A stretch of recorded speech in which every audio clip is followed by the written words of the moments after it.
Hey guys, today we're driving the 2021 Mazda 3 Turbo all-wheel drive. A highly anticipated car on the channel and one of the fastest and sportiest cars that Mazda is making these days. However, it's not quite what you think it would be. This is the Mazda 3 for people who used to have a Mazda Speed 3, but now they're tired of replacing their front tires every 2 months and doing front-wheel drive burnouts everywhere. So they want something a little bit more grown up, refined, and maybe luxurious and comfortable. That's where this Mazda 3 Turbo comes in. As you can see, we have a more aggressive front lip than the standard Mazda 3, so that's nice. We've got these nice 18-inch black alloy wheels. We are on winter tires today, so we're not going to have maximum grip or the normal amount of grip that you could expect from one of these cars. This has the 2.5-liter Sky Active turbo engine. Oh yes, it makes 250 horsepower on 91 octane or 227 horsepower on 87 octane. And then it also does 320 pound-feet of torque. This thing is a torque monster. It's not very rev happy, but it does pull from just about any low RPM, and it pulls pretty strong.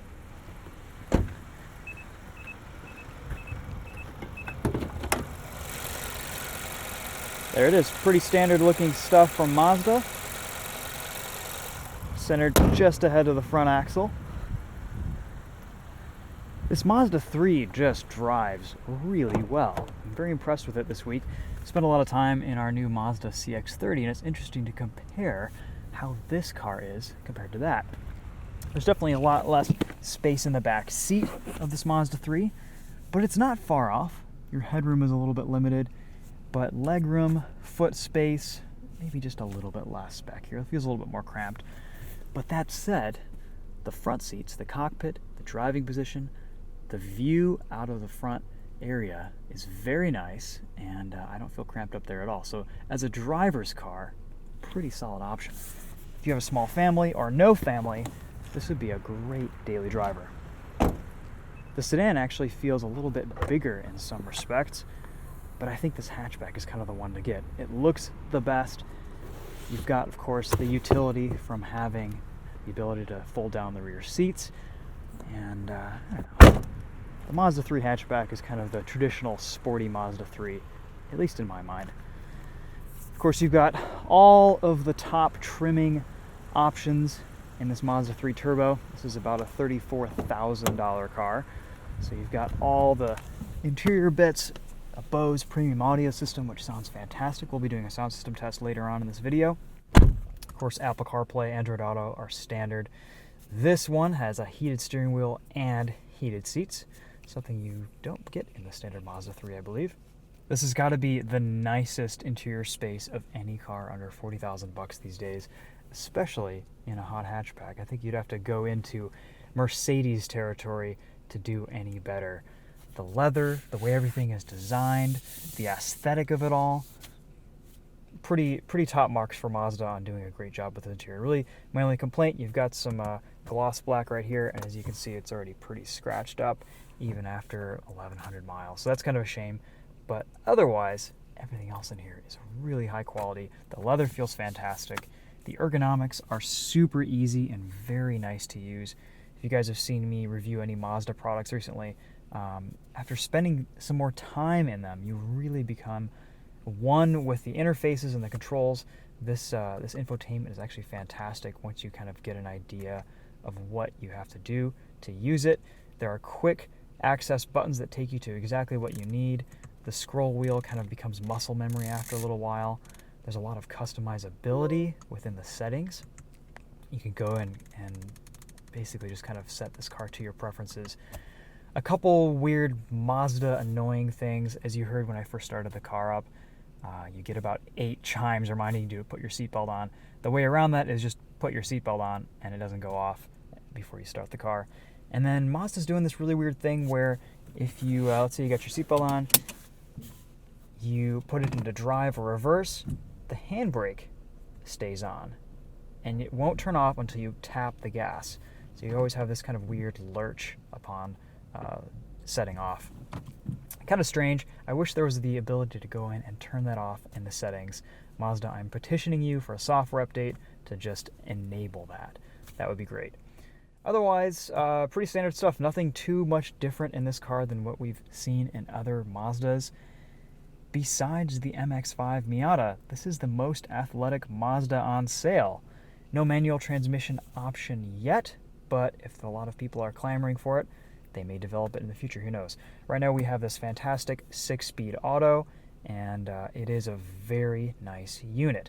Some 6-speed autos in Mazda's lineup have been a little bit less refined, a little bit more jerky, like in the CX-30, but this one is butter smooth. It's a beautiful torque converter automatic. Let's take this thing for a drive and see what it's like on the road.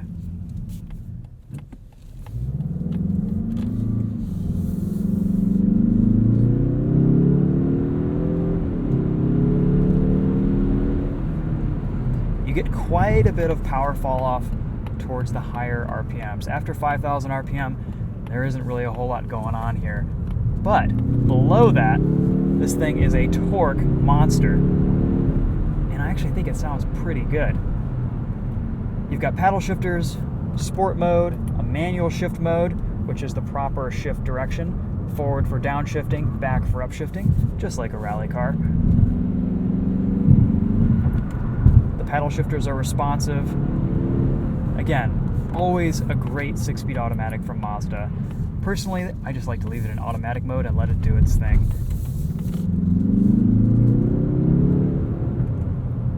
You get a faint whistle from the turbo while letting off the gas.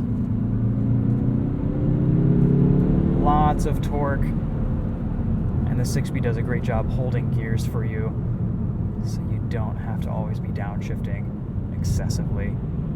Really lets you ride out that torque curve. I have really nice visibility.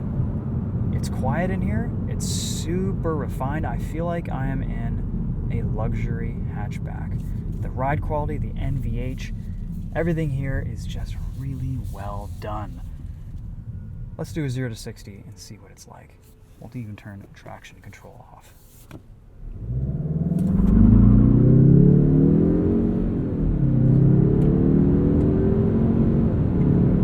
Kind of a weird 1-2 shift, but a pretty quick start. Turn traction back on. We're going to be getting some snow in tomorrow, so I'm hoping we can kind of test this in some inclement weather and see what it does with the all-wheel drive system.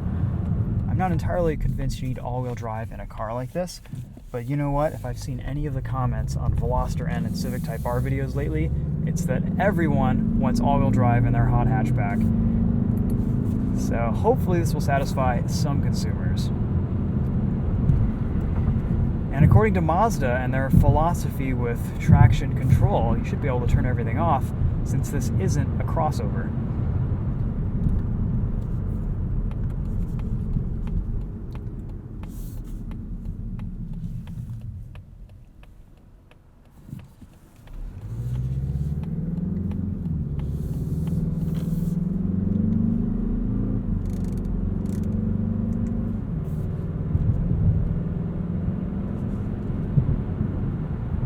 Let's talk about this car and what it's like to daily drive. It's super comfortable, it's very quiet, it's reasonably fuel efficient, it gets 31 miles to the gallon on the highway and 23 in the city. The ride quality is fantastic. I actually think it rides a little bit better than the Mazda CX-30. This is, I think, a better Mazda CX-30, but unfortunately you don't get the ground clearance and you don't get that extra little bit of extra space.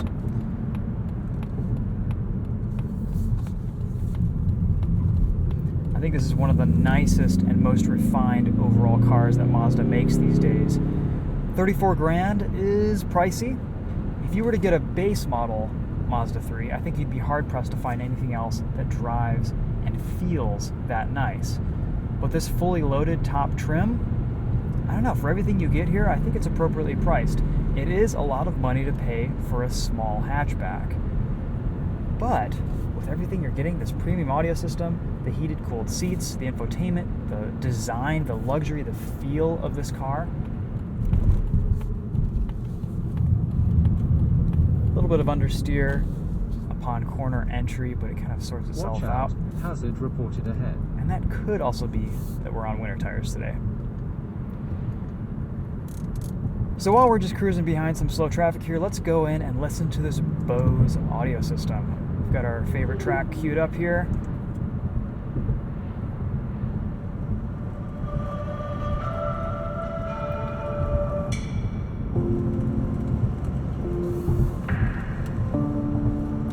This is definitely one of my favorite options in Mazdas. This Bose sound system is fantastic, especially in this car and in the CX-30. You've done a really good job tuning it and developing it.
In my mind, this sound system is one of the big reasons to swing for a top trim Mazda 3 or Mazda CX-30.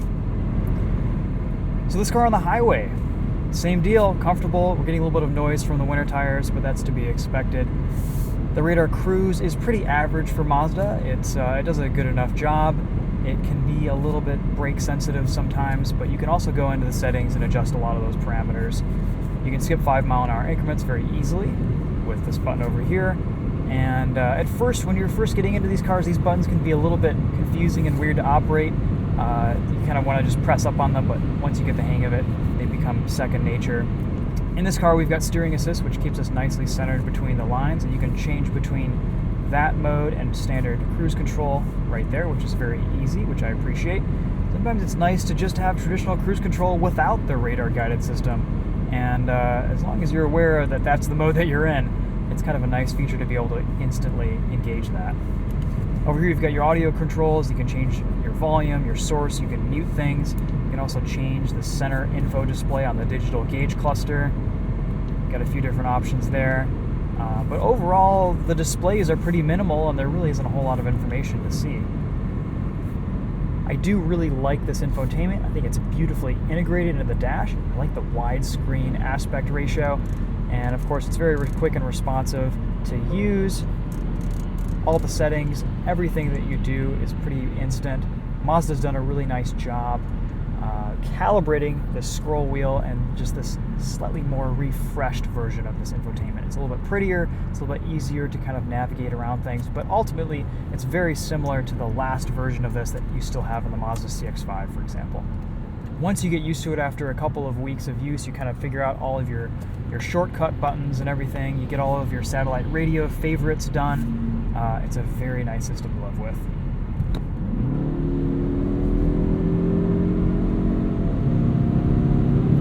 So how can we sum up this Mazda 3 all-wheel drive turbo? Well, it's interesting because it's not a particularly zoom fun Mazda to drive like you would think it is. It's a nice car and it's a fun car to drive, but it's not gonna kind of scorch your pants off like maybe the Civic Type R is or the Veloster N. And it's even a little bit more tame than the Volkswagen GTI. The 250 horsepower in here feels good and it's very torquey, but it doesn't necessarily feel that fast. That said though, I think this is one of the best daily drivers you can have for under 35 grand. If a hot hatchback or a hatchback vehicle fits within your lifestyle and your needs, this is a really good option. The way this thing drives, the way it feels down the road, it punches above its weight. I think it really kind of almost squeezes into the luxury hatchback segment. I mean, this is just a really quality feeling and driving car. I love the way this thing feels on the road. There we go. Because it's all-wheel drive, I think you get a little bit more of a heft behind the wheel of this car, and that's a good thing and a bad thing. I think it kind of dulls the athleticism of the chassis, and with that extra weight you get a little bit of drivetrain loss, so that 250 horsepower doesn't really feel as fast as it would in just a strictly front-wheel drive car. And also, you know, you get less fuel economy, less fuel range. This doesn't have a massive fuel tank, but you know, you could probably eke out 300 miles out of it or so. Something to consider. I think all modern cars could use larger fuel tanks, and this is no exception.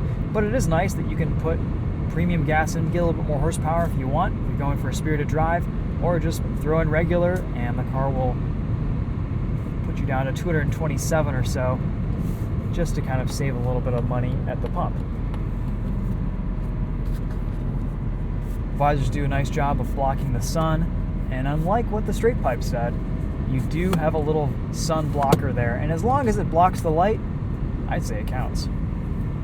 Again, I don't think this car is going to appeal to people who want something that's a little bit racy. If you want a fast, hot hatchback, get a Veloster N and call it a day. If you want something that's a lot more daily driver friendly, less taxing on you, it's quiet. I mean, listen to this cabin at 75 miles an hour. Mazda 3s used to be super loud at speed. That's no longer the case. This is a really refined driving experience. So if that's something that seems like it would appeal to you, then this is a really solid option. And I actually would recommend it over a CX-30 because it just drives that much nicer. It's so much more refined behind the wheel.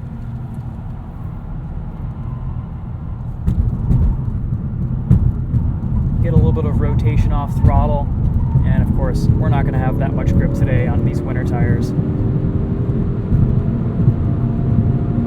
It pulls though, and it is surprisingly fast. I'm very impressed with the ride quality too.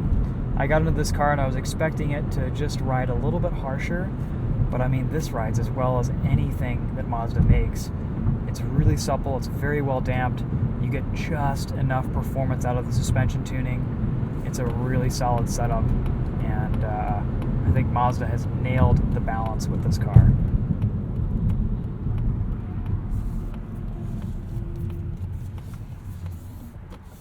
Let's see how it does from a dig. Traction control off out of this.